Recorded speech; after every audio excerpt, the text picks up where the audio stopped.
Global ITI के YouTube channel में आप सभी का एक बार फिर से स्वागत है। आज जो है हम लोग आईटीआई सेकेंड ईयर का वर्कशॉप ऑफ कैलकुलेशन की जो हमारी सीरीज चल रही थी उसका पार्ट 12 सॉल्व करेंगे। ठीक है, कौन सा पार्ट सॉल्व करेंगे? Part number 12। ये जो आपको मैं क्वेश्चंस करवा रहा हूँ उसका पीडीएफ कहाँ से डाउनलोड होगा? तो पीडीएफ डाउनलोड करने के लिए यहाँ पे लिंक दिया गया है। पीडीएफ डाउनलोड लिंक क्या है? हमारी वेबसाइट है www.globaliti.org। इस वेबसाइट पर जाकर के आप जो आज के पीडीएफ है प्लस इसके पहले के जितने भी पीडीएफ है बिल्कुल आसानी से डाउनलोड कर सकते हैं। ठीक है, बाकी इस वेबसाइट पे अदर सब्जेक्ट जैसे थ्योरी हो गया, एम्प्लॉयबिलिटी स्किल हो गया, उनके भी क्वेश्चंस के पीडीएफ इस वेबसाइट पर अपलोड है। तो आप वेबसाइट पर चेक कर दीजिए, सब्जेक्ट वाइज अलग अलग बना हुआ है कॉलम, आप वहां पे जाकर के डाउनलोड कर सकते हैं। और इस सब्जेक्ट की ऑनलाइन टेस्ट सीरीज भी इस वेबसाइट पर अवेलेबल है जो कि बिल्कुल फ्री है, आप वहां पर जाकर टेस्ट भी दे सकते हैं। ठीक है, तो ये हो गई हमारी वेबसाइट के बारे में जानकारी। बाकी ये जो क्वेश्चंस आपको दिख रहे हैं ना, हम 250 क्वेश्चन की सीरीज करा देते हैं। यह आपका आईटीआई सेकेंड ईयर में जितनी भी इंजीनियरिंग ट्रेड है उनमें कॉमन होता है। जैसे इलेक्ट्रिशियन 2 वर्षीय जो भी ट्रेड है, ठीक है, इलेक्ट्रिशियन, फिटर, वायरमैन, ठीक है, उसके बाद आपका एमएमबी हो गया, टर्नर हो गया, आरएसी हो गया, ये जो भी ट्रेड है, इलेक्ट्रॉनिक मैकेनिक हो गया, इन सब में कॉमन होता है। तो उन सभी लोगों के लिए ये जो वीडियोज है उन सब के लिए है। ठीक है, चलिए आज के क्वेश्चन स्टार्ट करेंगे हम लोग। यहाँ पे क्वेश्चन आपको दिख रहा होगा, छायांकित भाग का क्षेत्रफल क्या है? क्या कह रहा है? छायांकित भाग का क्षेत्रफल। आपको फिगर में दिख रहा होगा, ये फिगर बनाया गया और यहाँ पे लाइनिंग की गई है, यही छायांकित भाग है, उसका क्षेत्रफल पूछ रहा है। कौन सा छायांकित भाग है? मैं बना देता हूँ अलग लाइन की, ये वाला जो हिस्सा है, ये दिख रही है लाइन यहाँ पे खींची गई है, इधर हो गया, वैसे ही इधर हो गई। मतलब जो सर्कल बनाने के बाद जो जगह बच रहा है ना, उसका क्षेत्रफल पूछ रहा है।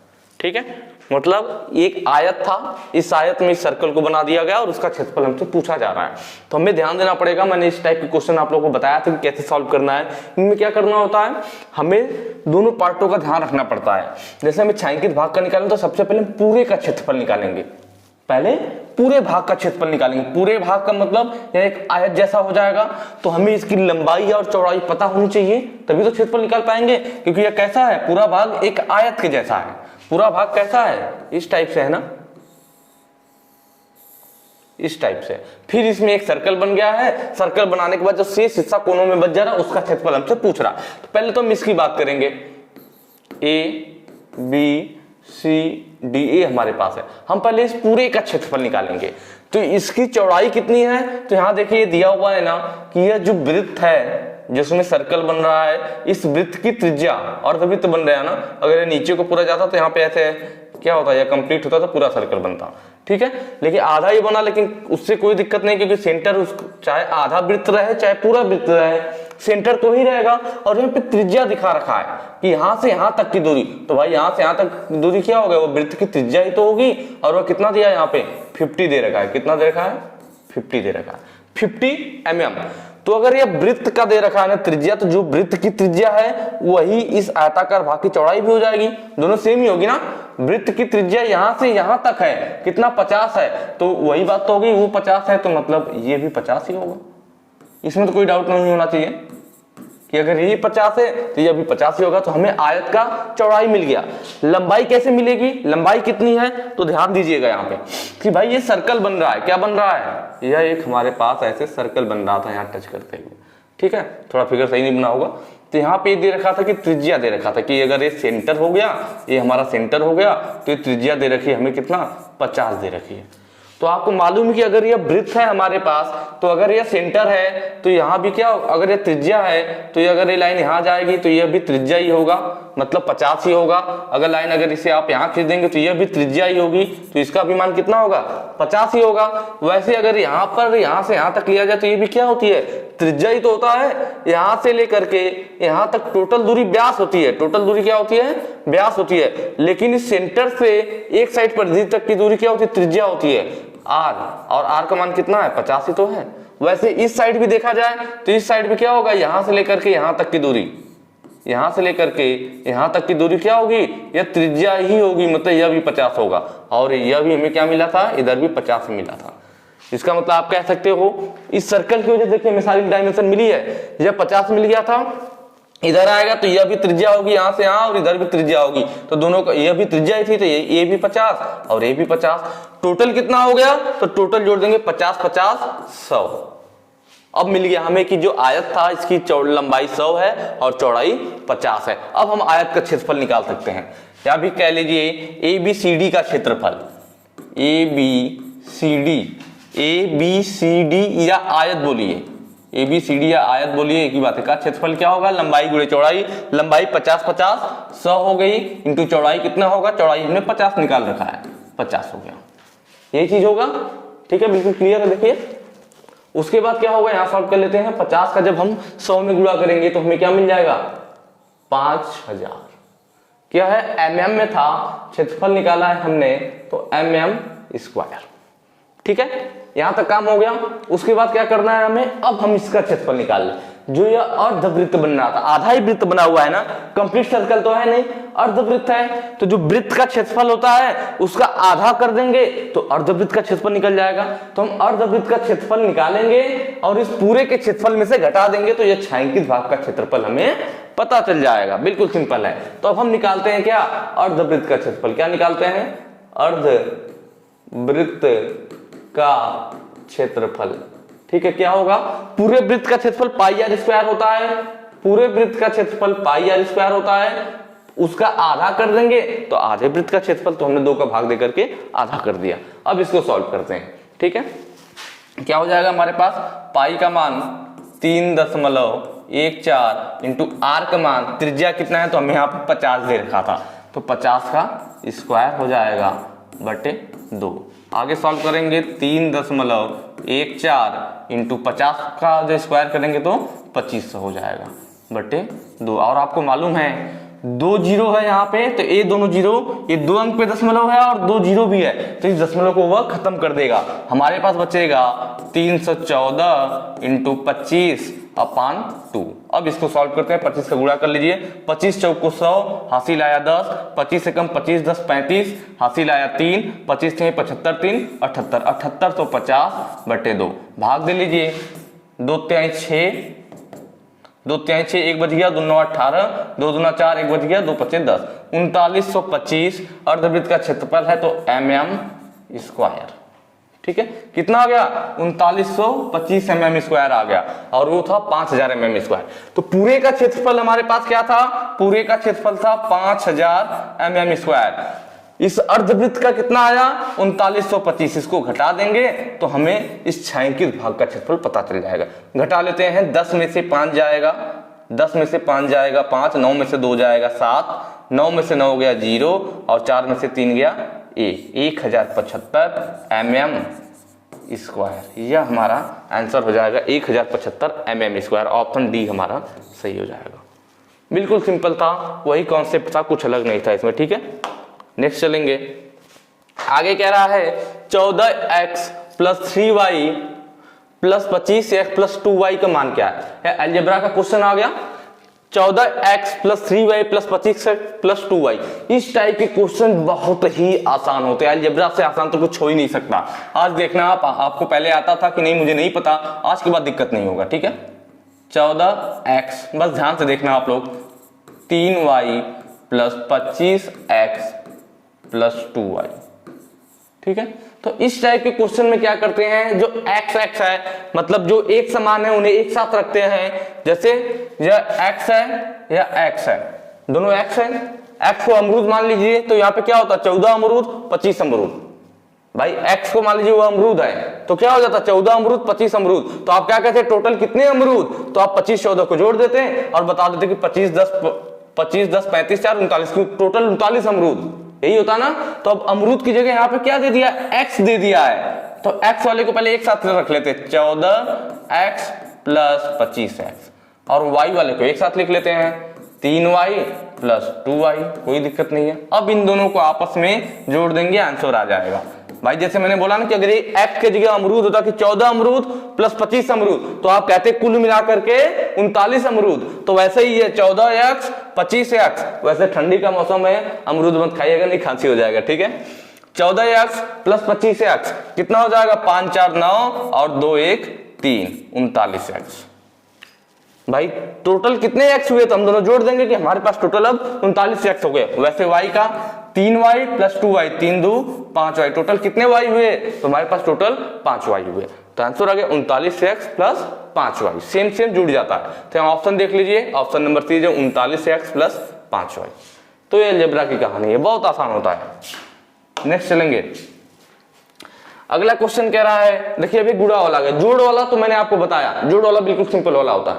गुणा में हमें थोड़ा सा ध्यान देना होता है। क्या ध्यान देना है, आप यहाँ पे आज देखना, 5a स्क्वायर b, ठीक है, इंटू यह x नहीं है, गुणे है, गुणे 8 a के power 5, a to the power 5 और b टू द पावर 3, ये चीज हमें दिया हुआ है। तो इस टाइप के क्वेश्चन में क्या ध्यान देते हैं कि जो नॉर्मल संख्याएं होती है उनका तो आपस में सीधे गुणा कर लेते हैं। जैसे 5 है 8 है तो इनका गुणा है, तो 5 8 है 40, इसको सीधे गुणा करके लिख लेंगे, इसमें तो कोई दिक्कत नहीं, कोई भी संख्या हो। तो 5 8 40 आ गया।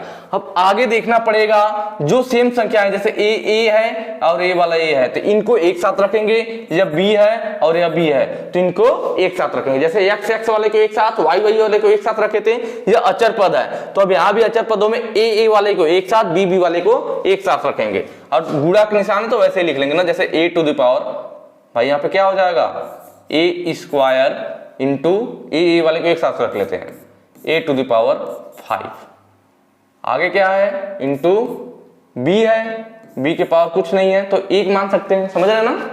अगर b के पावर में कुछ नहीं है तो आप 1 लिख दीजिए, कोई फर्क नहीं पड़ेगा। जैसे 2 लिखिए या 2 टू द पावर 1 लिखिए, कोई मतलब नहीं है, एक ही बात है, वही चीज है। b लिखिए, b के पावर 1 लिखिए, कोई दिक्कत नहीं। इंटू दूसरा वाला b क्या है, तो b के पावर 3 है, हमने एक साथ लिख लिया।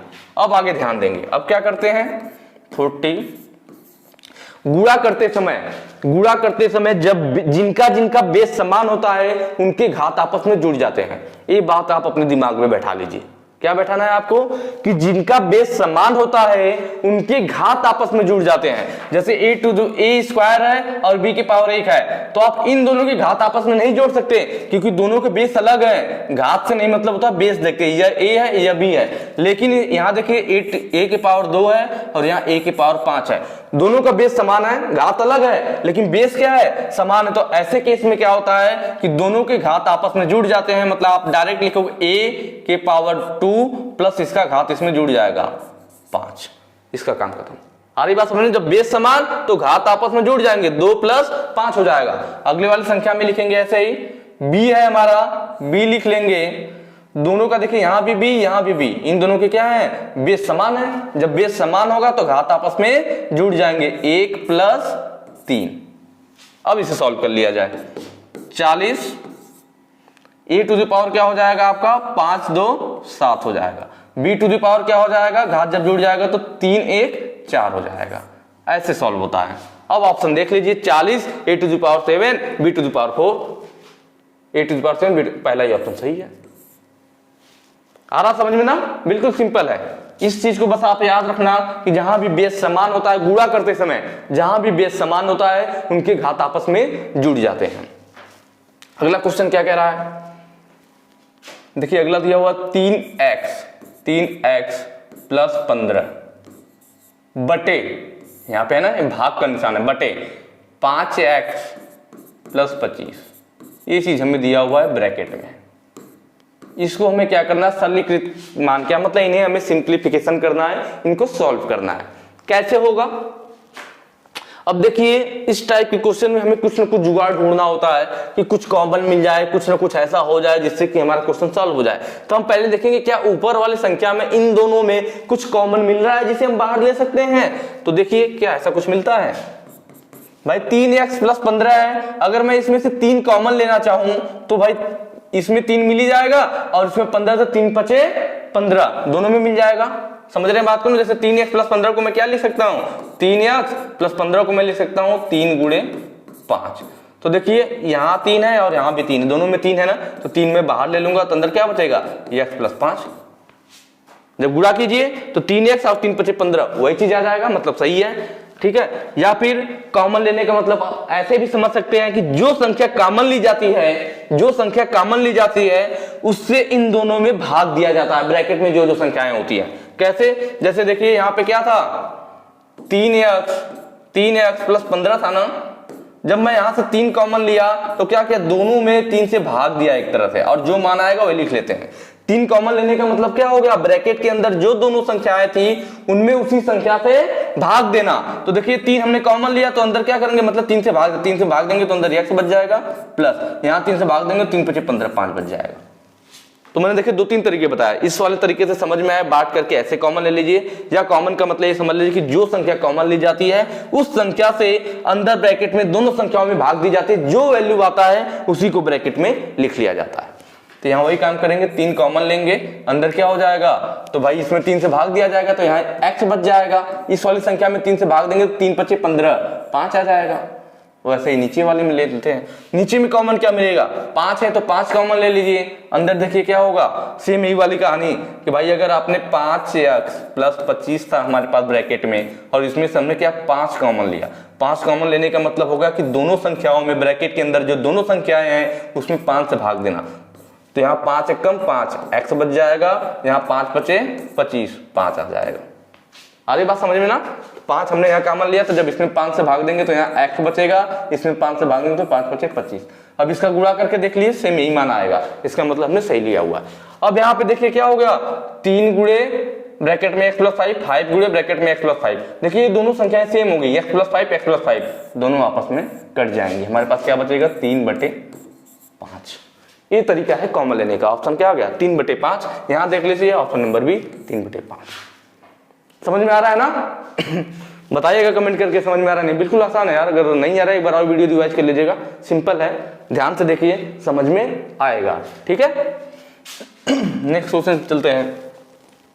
अगला कह रहा है यदि 13x + 20 13 + x = 20 तो x का मान क्या होगा। लीजिए बहुत ही मजेदार सवाल आ गया, बहुत ही आसान है यार, बहुत ही आसान, ठीक है। इस टाइप की चीजें तो नॉर्मल भी हम गुणा भाग करते समय देखते रहते हैं।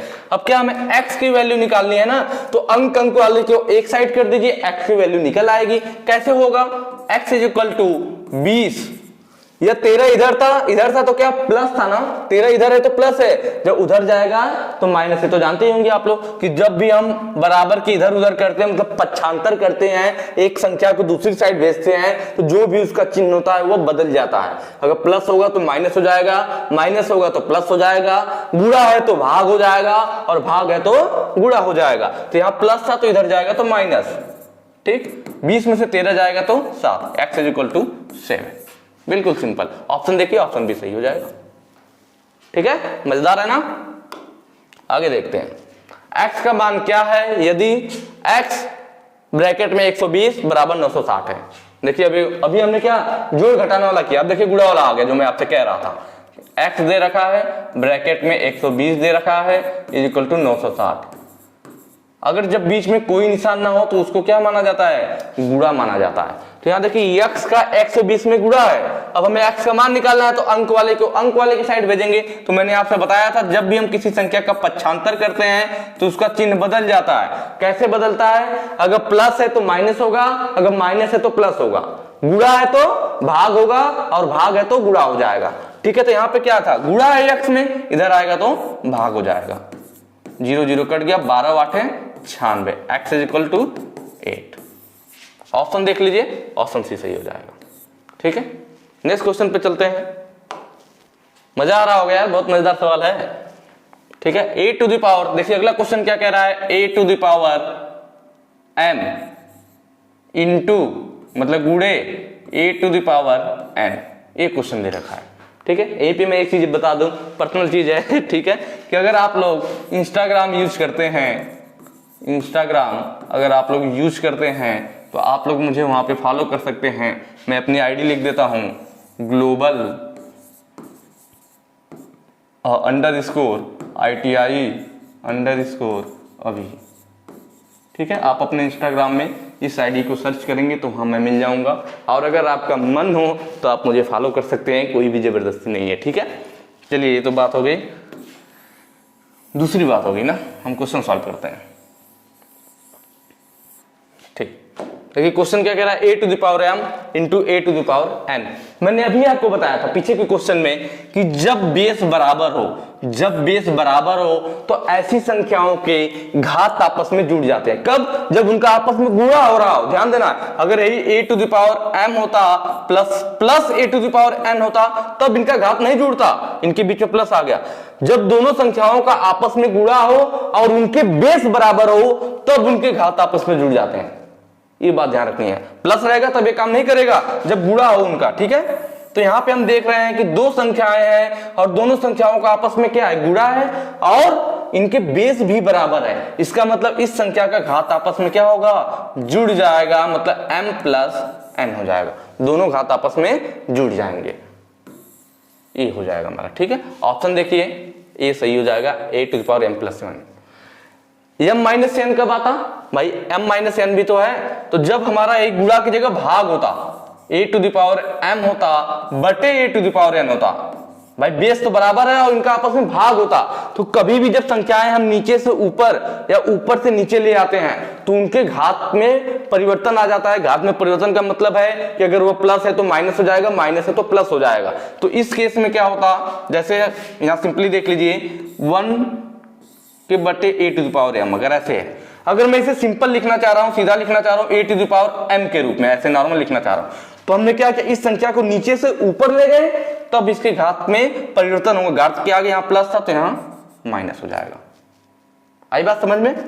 ऐसे हम लिख सकते हैं। या फिर अगर यहीं पे क्या होता, 1 बटे a to the power minus m होता, तब बराबर अगर हम लिखना चाहते हैं a to the power m तो वही होता कि भाई नीचे था माइनस था घात में तो ऊपर जाएगा प्लस हो जाएगा, और इसमें नीचे जब प्लस था तो ऊपर जाएगा तो माइनस होगा। मतलब घात का चिन्ह बदल जाता है अगर हम उसे नीचे से ऊपर भेजते हैं तो। उस संख्या को अगर हम नीचे ऊपर चेंज करते हैं तो उनका घात का मान बदल जाता है, प्लस होता है तो माइनस हो जाता है, माइनस होता है तो प्लस हो जाता है। वही चीज यहां पर भी है। ठीक है, अगर नहीं मान लीजिए आपके पास होता a to the power m और अगर हम इसे बटे के रूप में लिखना चाहते हैं तो 1 के बटे a to the power m, तो भाई ऊपर से हम नीचे ले आ रहे हैं तो इसके घात के आगे माइनस लग जाता, मतलब घात का चिन्ह बदलेगा। अगर आप संख्या को ऊपर नीचे कर रहे हो तो उनके घात का चिन्ह बदल जाएगा, पॉजिटिव है तो निगेटिव हो जाएगा, निगेटिव है तो पॉजिटिव हो जाएगा। अब वही चीज हमें यहाँ पे देखनी है। ठीक है, ये हमारे पास संख्या दी हुई थी, हमने देखा। अब इसको हम सॉल्व करेंगे। अगर इस टाइप की संख्या दी होती तो देखिए a to the power m into नीचे है ऊपर जाएगा, इसके आगे गुणा हो जाएगा, into a to the power क्या हो जाता भाई, नीचे n था, जब हम ऊपर ले जाएंगे तो मैंने बताया घात बदल जाता है, नीचे प्लस था तो ऊपर जाता तो माइनस n हो जाता। अब क्या देखेंगे कि इन दोनों संख्याओं का आपस में गुणा है और दोनों के बेस बराबर है तो उनके घात आपस में जुड़ जाएंगे। तो a to the power m plus इसका वाला घात क्या है, तो इसका वाला घात माइनस n है। अब इसको जब हम नॉर्मल लिखना चाहते हैं तो a to the power m, जब ब्रैकेट खोलेंगे तो माइनस n हो जाता। ठीक है, तो a to the power m minus n किस केस में आता, जब इस टाइप से दिया होता, मतलब अगर a to the power m में a to the power n का भाग दिया रहा होता तब चेंज करते तो ये वाला आता, और जब गुणा रहता है तो डायरेक्ट जुड़ जाता है तब ये वाला आएगा। तो दो क्वेश्चन मैंने आपको यहाँ पे बता दिया ना। आगे चलते हैं, अगला कह रहा है a to the power m बटे a to the power n का सूत्र कौन सा है। देखिए वही चीज आ गया, अभी तो मैंने आपको बताया कि अगर a to the power m है upon a to the power n है तो हम नीचे से इसे क्या करेंगे, ऊपर ले जाएंगे, a to the power m into a to the power n। लेकिन मैंने आपको बताया कि जब भी संख्या नीचे से ऊपर या ऊपर से नीचे आए तो उनके घात का चिन्ह बदल जाता है। यहाँ नीचे n पॉजिटिव था तो ऊपर जाएगा तो घात क्या हो जाएगा, निगेटिव हो जाएगा। फिर हमने आपको बताया था कि जब दो संख्याओं का आपस में गुणा हो और दोनों के बेस बराबर हो तो उनके घात आपस में जुड़ जाते हैं। तो a to the power m plus minus n लिख लेते हैं ब्रैकेट में, इनके घात जुड़ रहे हैं तो a to the power m, जब ब्रैकेट खुलेगा तो माइनस n हो जाएगा, ये वाला सही हो जाएगा। ठीक है, ऑप्शन देखिए, ऑप्शन बी हमारा सही हो जाएगा।